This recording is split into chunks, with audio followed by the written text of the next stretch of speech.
Breaking news: IED terror attack on Osoyo. Huge explosion. Over the last several years, terror attacks have increased due to the insane liberal policies of allowing Muslim refugees and illegal immigrants to flood our borders unvetted and unchecked. Just last year we saw numerous cases of violence perpetrated by radical Islamists that stole the lives of innocent Americans, and yet the left still fights for these violent offenders to stay within our borders. Now, just mere weeks into the new year, our country has been hit by another possible terror attack, which makes one wonder if this is just the beginning of more violence on American soil. There was a time in America that we all felt safe walking down the streets, going to the airport, or even shopping at the local mall. However, all that changed after Barack Obama got into office, and he changed our landscape by allowing Muslim terrorists to come into our country under the guise of humanitarian efforts. Now, these people have been walking among us as we wonder if they will strike again. So, just a few weeks into January, that question has been answered after an improvised explosive device was set off in a Lake Wales,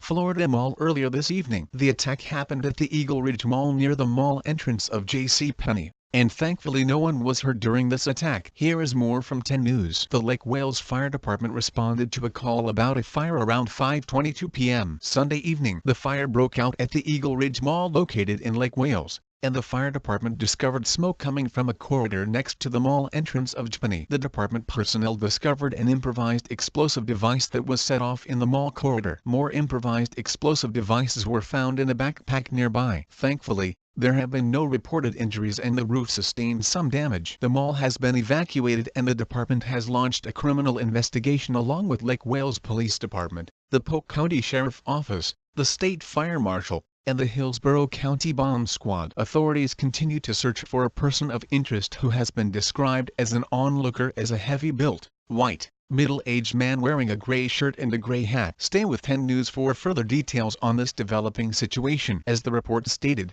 the police are looking for a middle-aged white male who is heavier set seen in the area at the time of the explosion. What this man has to do with the crime is anyone's guess, but considering the string of attacks we have seen over the last several months, it could have ties to Muslim extremism or just someone who has gone off the deep end. For instance, we saw Saifullah Saipov commit an atrocious act on Halloween when he rented a U-Haul truck and ran down dozens of people before being arrested. Via Daily Mail. According to the criminal complaint, Saipov chose the attack date to target Halloween crowds. During the last few weeks, Saipov searched the internet for information on Halloween in New York City and rented a truck to practice turns. He chose a route along a lower Manhattan highway and initially hoped to continue to hit more pedestrians on the Brooklyn Bridge, the complaint said. Then earlier in October, Stephen Paddock opened fire on concert-goer from his hotel room, killing hundreds of people and injuring dozens more. Hopefully, the police will be able to catch who did this quickly before any more people are harmed by future attacks. However,